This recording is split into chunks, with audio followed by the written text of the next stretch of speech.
വരരുത്. കൈ കിടന്ന എൻ്റെ അമ്മയുടെ കൈ കിടന്ന ഗോൾഡും പണയം വെച്ചിട്ടാണ് ഞാനിവിടെ ഒരു വണ്ടി ജുപ്പിറ്റർ 110 ആശയോടെ കൂടി വാങ്ങിച്ചത്. പിന്നല്ലാതെ ഇനി ഒരാൾക്കും ഇനി ഈ ഗതി വരരുത്. മോള് ലൈവ് എടുത്താലും പ്രശ്നമില്ല, കാര്യമാണ് പറഞ്ഞത്. ഞാൻ എൻ്റെ കൈ കിടന്ന പൈസ കൊടുത്തിട്ട് ഈ സാധനം മേടിച്ചത്, മനസ്സിലായി? വെറുതെ ഒന്നുമല്ല, നിങ്ങളെടുത്തോ. കാരണം ഒരു പാവപ്പെട്ടവന് ഈ ഗതി വരരുത്. എന്തോ ഇതല്ലല്ലോ സംസാരിച്ച് ചേച്ചി. വേണ്ട ഒരു മിനിറ്റ് ലൈവ് നമുക്ക് എനിക്ക് എൻ്റെ പൈസ എടുത്തത്. ഞാൻ എൻ്റെ അമ്മയുടെ കൈ കിടന്ന വളയെ ഒരു പണയം വെച്ചിട്ടാ നിങ്ങൾക്ക് പൈസ കൊണ്ട് തന്നത്, മനസ്സിലായോ? എന്തോന്ന് കേൾക്കാന് വേണ്ട. ഇനി ഒന്നും കേൾക്കാനില്ല. എല്ലാവർക്കും നമസ്കാരം. ഞാനിപ്പോൾ നിൽക്കുന്നത് നമ്മുടെ കുമാരപുരത്ത് TVSന്റെ ഒരു ഷോറൂമുണ്ട്, രാഗാഞ്ജലി പറഞ്ഞിട്ട്. ഞാൻ ഇവിടുന്ന് കഴിഞ്ഞ ദിവസം നിങ്ങളെല്ലാവരും കണ്ട് ഞാനൊരു വണ്ടി ആശയോടെ വാങ്ങിച്ചു, ജുപ്പിറ്റർ 110 പറഞ്ഞിട്ടൊരു വണ്ടി. അപ്പോൾ നമ്മൾ സാധാരണ ഡീലർമാരിൽ നിന്ന് എടുക്കുമ്പോഴത്തേക്ക് എന്താ സംഭവിക്കുന്നത്, അവർ പറയും ഒരു റൂള് പറഞ്ഞിട്ട് ഞാൻ അന്വേഷിച്ചപ്പം ഞാൻ അറിഞ്ഞത്, ഒരു വണ്ടി നമ്മൾ വന്ന് ഇഷ്ടപ്പെട്ട് പൈസ കൊടുത്ത് അല്ലെങ്കിൽ CC എല്ലാം അപ്രൂവ്ഡ് ആയിക്കഴിഞ്ഞാൽ വണ്ടി ഇവരെടുക്കുന്ന സമയത്ത് നമ്മളെ വിളിച്ച് വണ്ടി കാണിച്ച് ബോധ്യപ്പെടുത്തണം. അതായത് ഇതാണ് നിങ്ങളുടെ വണ്ടി, അല്ലെങ്കിൽ ഇതാണ് എന്തെങ്കിലും കംപ്ലയിൻ്റ് ഉണ്ടോ, രജിസ്റ്റർ ചെയ്യാൻ പോകും. പക്ഷേ ഇതൊന്നും ഇവരെന്നോട് ചെയ്തിട്ടില്ല. കാരണം ഇവരുടെ വോയിസ് മെസ്സേജ് ചാറ്റ് ഫുൾ എൻ്റെ കയ്യിൽ റെക്കോർഡറാണ്. ഇന്ന് ഞാനും എൻ്റെ അമ്മയും കൂടെ വന്നിട്ട് വണ്ടിക്ക് നിൽക്കുക. വണ്ടി ഇപ്പം നമ്മൾ പൂജിച്ചെടുത്തിട്ട് എത്ര ദിവസമായി? 3 ദിവസമായി. ഹരിപ്പാട്ട് അമ്പലത്തിൽ കൊണ്ടുവന്ന് നല്ല ആശയോടെ പൂജിച്ചൊരു വണ്ടിയാണ്. എനിക്ക് കിട്ടിയ വണ്ടിക്കകത്ത് തുരുമ്പ്, പെയിൻ്റ് ഇല്ല, പിന്നെ ആക്സിലേറ്റർ ജാമ്പ്, വണ്ടിക്കകത്തുനിന്ന് ഭയങ്കര ശബ്ദം. നിങ്ങളൊന്ന് ആലോചിക്കണം, ഒരു പുതിയ വണ്ടിയാണ്.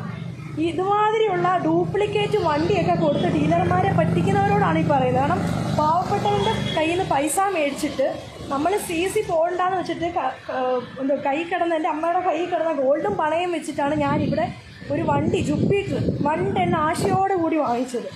ഇവർ ശരിക്കും പറഞ്ഞാൽ വഞ്ചിക്കുകയായിരുന്നു. ഇപ്പം ഞാൻ അന്ന് തന്നെ വിളിച്ചിട്ട് പൂജ ഏകദേശം 9 മണിയായപ്പോൾ വണ്ടി എനിക്ക് കിട്ടി. അത് കഴിഞ്ഞ് ഞാൻ ഇവരെ വിളിച്ചിട്ട് പറഞ്ഞു, ഞാൻ കാറ് പഠിക്കാൻ വേണ്ടിയിട്ട് ഏവൂർ ഗ്രൗണ്ടിലേക്ക് പോയ സമയത്ത് വണ്ടി 2 വട്ടം എൻ്റെ കയ്യിൽ നിന്ന് ചാടിപ്പോയി. പുതിയ വണ്ടിയാണ്, നിങ്ങളൊന്ന് ആലോചിച്ചോണം അവസ്ഥ. ചാടിപ്പോയപ്പോൾ ഞാൻ അന്നേരം തന്നെ ഇയാളെ വിളിച്ചിട്ട്, ഇതിൻ്റെ ഉടമസ്ഥനെ വിളിച്ചിട്ട്, രാഹുൽ എന്നാണ് അദ്ദേഹത്തിൻ്റെ പേര്. ഞാൻ പറഞ്ഞു, ചേട്ടാ വണ്ടി ജെർക്ക് ചെയ്യുന്നുണ്ട്, പുതിയ വണ്ടിയിൽ എങ്ങനെ ഇത്രയും ജെർക്കിങ് വരുന്നത്, അത് നോക്കാം, കംപ്ലയിൻറ്റ് പരിഹരിക്കാം. അത് കഴിഞ്ഞിട്ട് മാസ്കൊന്നും വെച്ചിട്ട് കാര്യമില്ല, ഒന്നും സംസാരിക്കല്ല. ഓക്കെ എന്തിന് ഞാൻ പരിപാടി നടത്തുന്നത്? എൻ്റെ പൈസ ഞാൻ ഇവിടെ തന്നിട്ട് എൻ്റെ വണ്ടി ഇപ്പോഴും ഇവിടെ ഇരിക്കുക. ഞാൻ ഇറങ്ങിപ്പോണം. അതെന്താ നിയമമാണ്? എൻ്റെ വണ്ടി ഞാൻ എന്തിനു പോകണം? എൻ്റെ 1,15,000 രൂപ കൊടുത്ത വണ്ടിയാണ് എന്നെങ്കിൽ എൻ്റെ പൈസ സെക്കൻഡ് ഹാൻഡ്, അതായത് തുരുമ്പാണ് വണ്ടിക്ക്. കാരണം ഞാൻ എന്നിട്ട് ഇവരോട് എനിക്ക് സംസാരിക്കുന്നത്, എനിക്ക് ദണ്ണമുണ്ട്, ഞാൻ കഷ്ടപ്പെട്ടുണ്ടാക്കിയ പൈസയാണ്. നിങ്ങളിപ്പോൾ പറയുന്നത് ഞാൻ കൊണ്ട് കേസ് കൊടുത്തു. നിങ്ങൾ കാണിക്കണം, നിങ്ങൾ എല്ലാവരെയും കാണിക്കണം. ഇവിടെ ഇരിക്കുന്ന സ്റ്റാഫിനെ എല്ലാവരെയും ഞാൻ കാണിക്കും. എൻ്റെ പൈസ പോയിട്ടല്ലേ ഞാൻ വന്നത്. ഇത്രയും ദിവസം ഞാൻ മാന്യമായിട്ടാണ് നിങ്ങളോട് സംസാരിച്ചത്. കാരണം ഇവർക്കൊരു ബുദ്ധിമുട്ട് വരരുത്. കാരണം ഇവരുടെ അന്നത്തിൽ ഞാൻ വന്നിട്ടില്ലാന്ന് ഞാൻ തീരുമാനിച്ചതാണ്. ഞാൻ എന്നിട്ട് പറഞ്ഞു, എനിക്ക് വണ്ടി ഒന്നെങ്കിൽ മാറ്റിത്തരണം, എനിക്ക് ആ സീരിയൽ നമ്പർ വേണ്ട, കാരണം ആ ചേസ് നമ്പറുള്ള വണ്ടിയെ എനിക്ക് വേണ്ട. അവർ പറയുന്നത് അവർക്ക് പണ്ടൊരു ഷോറൂം ഉണ്ടായിരുന്നു, 65 ലക്ഷം രൂപ കടത്തിലാണ്, അതുകൊണ്ട് എൻ്റെ ജീവിതം തകർക്കരുത്, 2 കുഞ്ഞുങ്ങളുണ്ടെന്നൊക്കെ അദ്ദേഹം എന്നോട് പറഞ്ഞു. ഞാൻ പറഞ്ഞു, ശരി ഏട്ടാ, നമുക്ക് നന്നായിട്ട് പരിഹരിക്കാം. പുറത്ത് നിങ്ങളുടെ ഷോറൂം ഒന്നും ഞാൻ പറയുന്നില്ല എവിടുന്ന് എടുത്തത്, പക്ഷേ എൻ്റെ ഈ ഒരു ബുദ്ധിമുട്ട് നിങ്ങൾ പരിഹരിക്കണം. ഞാൻ അന്ന് തന്നെ വണ്ടി ഇവിടെ ഏൽപ്പിച്ച. ഇപ്പോൾ അവർ എന്നോട് പറയുന്നത്, നിങ്ങൾ ഒരു കാര്യം ചെയ്യും, എന്നെ കൂടെ പ്രതിയാക്കി കേസ് കൊടുക്കുക, എന്നിട്ട് 15 ദിവസത്തിനുള്ളിൽ വണ്ടി വരും. അപ്പോൾ ഞാനൊരു ഡിമാൻഡ് വെച്ചു, നിങ്ങളൊരു എഗ്രിമെൻറ്റ് ചെയ്തിട്ട് 1.25 ലക്ഷം രൂപ ഞാൻ തന്ന പൈസ എനിക്ക് തിരിച്ചതാ. എന്നിട്ട് എന്നാണോ നിങ്ങൾ എനിക്ക് പുതിയ വണ്ടി തരുന്നത് അന്ന് ഞാൻ നിങ്ങൾക്ക് ഈ പൈസ കൈമാറാം. പക്ഷേ ഒന്നിനും അവർ വില്ലിങ് അല്ല. നമ്മൾ വേണേൽ അവർ പറയുന്നത് ഞങ്ങൾ എങ്ങനെ നഷ്ടം സഹിക്കും. നിങ്ങൾ ആലോചിക്കണം, പുതിയ വണ്ടി ആശയോടെ നമ്മൾ വാങ്ങിച്ച ഒരു പുതിയ വണ്ടിയിൽ അടി മൊത്തം തുരുമ്പ്. നമ്മളിത് ശ്രദ്ധിക്കാതെയാണ് വാങ്ങിക്കുന്നതാണ് അവർ പറയുന്നത്. പക്ഷേ ഇവരെന്നെ കാണിച്ചിട്ടില്ല വണ്ടി. എന്നെ വണ്ടി കാണിക്കുന്നത് ഹരിപ്പാട്ട് അമ്പലത്തിൻ്റെ അവിടെ വെച്ചിട്ട് ചാവി കൊണ്ട് തരുമ്പോഴാണ് ഞാൻ വണ്ടി കാണുന്നത്. കാരണം നമ്മൾ വിശ്വസിച്ചു ഇവരെ. കാരണം ഞാൻ ചോദിച്ചു, എന്ന് കിട്ടും വണ്ടി? അത് മോളെ 2 ദിവസം കൂടെ 3 ദിവസം കൂടെ. അങ്ങനെ അവരൊരു പറയുന്ന സമയത്ത് വണ്ടി അവർ പറഞ്ഞ സമയത്തൊന്നും വണ്ടി എനിക്ക് കിട്ടിയില്ല. പിന്നെ ഞാൻ പറഞ്ഞു, അധികം താമസിക്കരുത്, കാരണം എൻ്റെ ഈ കയ്യിലിരിക്കുന്ന പഴയ വണ്ടി ഭയങ്കര ബുദ്ധിമുട്ടായിരിക്കുന്നൊരവസ്ഥയാണ്. കാരണം അതുണ്ടെങ്കിൽ എൻ്റെ മുന്നോട്ടുള്ള യാത്രയ്ക്ക് സാധിക്കത്തുള്ളൂ. പക്ഷേ ഇവരെന്താ ചെയ്തത്? നിങ്ങളൊന്ന് ആലോചിക്കണം. വേണ്ടി ഇതാണ് കട. നിങ്ങൾ ജീവനിൽ കൊതിയുള്ളവർ വരരുത്. നമ്മൾ കയ്യിൽ കിടക്കുന്ന പൈസ കൊടുത്തിട്ട് ഇമാതിരി പരിപാടി, ഇതൊക്കെയാണ് ഇവിടുത്തെ സ്റ്റാഫും കാര്യങ്ങളും ഒക്കെ. നമ്മളെന്തിനാണ് നമ്മുടെ കൈ ഇരിക്കുന്ന പൈസ കൊടുത്തിട്ട് ഇമാതിരി പണി മേടിക്കുന്നത്? അതൊരു മര്യാദ വേണ്ടായോ? ഇത്രയും തുരുമ്പോൾ അവരെന്നോട് പറയുന്നത് ഇത്രയും ഇവിടുത്തെ സ്റ്റാഫിൻ്റെ എൻ്റെ കയ്യിൽ പോയ പൈസയൊക്കെ ഞാൻ സംസാരിക്കുന്നത്. എന്തോ ഓക്കെ ഇങ്ങനെ ഒരാളെ പറ്റിക്കരുത് സഹോദരി. ഇവർ പറഞ്ഞപ്പോൾ എന്നോട് ഇവിടുത്തെ ഉടമസ്ഥനെ വിളിച്ച് പറഞ്ഞപ്പോൾ അയാളുടെ വോയിസ് റെക്കോർഡ് വേണമെങ്കിൽ ഞാൻ പ്ലേ ചെയ്ത് കേൾപ്പിക്കാം, വേണമെങ്കിൽ ഫേസ്ബുക്കിൽ ഇടാം. അതായത് എന്നോട് പറഞ്ഞത് നമ്മൾ വണ്ടി അപ്പം തന്നെ രജിസ്റ്റർ ചെയ്ത് കൊടുക്കുക. അപ്പം ഞാൻ ചോദിച്ചു, ചേട്ടാ നിങ്ങൾ എവിടുന്ന് എടുത്ത ഈ വണ്ടി? അപ്പം നിങ്ങളിത് ചെക്ക് ചെയ്യാറില്ലേ?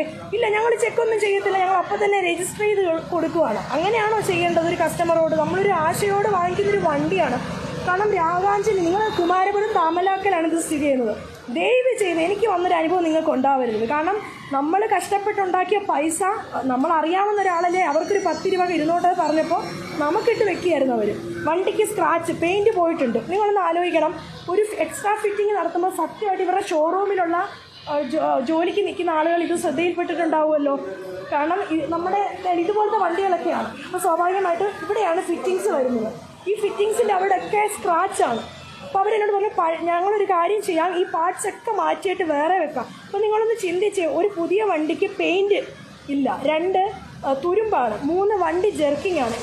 ഒരു വണ്ടിക്ക് പോട്ടെ ഇച്ചിരി പെയിൻറ്റ് പോയി, നമുക്ക് അംഗീകരിക്കാം, പോട്ടെ പെയിൻറ്റ്. ഇത് പെയിൻറ്റ് മാത്രമല്ല, ഇതിൽ 3-4 പ്രശ്നങ്ങളാണ്. വണ്ടിക്ക് സൗണ്ട് കൂടുതൽ, പ്രശ്നങ്ങൾ. അപ്പം എവിടെയോ ഡാമേജ് ആയ, അല്ലെങ്കിൽ എന്താ പറയുക, എവിടെയോ ആക്സിഡൻറ്റ്, മീൻസ് ഈ വണ്ടിയൊക്കെ പുതിയത് ഇറക്കുമല്ലോ, ഇറക്കുന്ന കൂട്ടത്തിൽ മറിഞ്ഞു വീണ വണ്ടിയായേക്കാം, അല്ലെങ്കിൽ ഒരു പക്ഷേ എവിടെയെങ്കിലും വെള്ളത്തിലിരുന്ന വണ്ടിയായേക്കാം. എൻ്റെ കയ്യിൽ തന്ന 2-3 മണിക്കൂറിനുള്ളിൽ എന്തായാലും തുരുമ്പ് വെക്കാനുള്ള മാന്ത്രിക വിദ്യയൊന്നും എൻ്റെ കയ്യിലില്ല.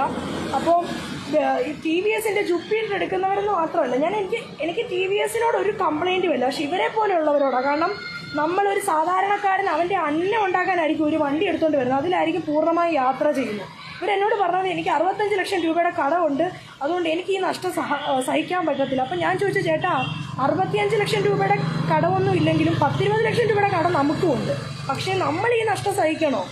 ഈ കേട് വന്നതും തുരുമ്പ് പിടിച്ചതുമായ വണ്ടി നമ്മൾ കൊണ്ടുപോകണോ? ഇതാണോ അവരിപ്പോൾ പറയണേ?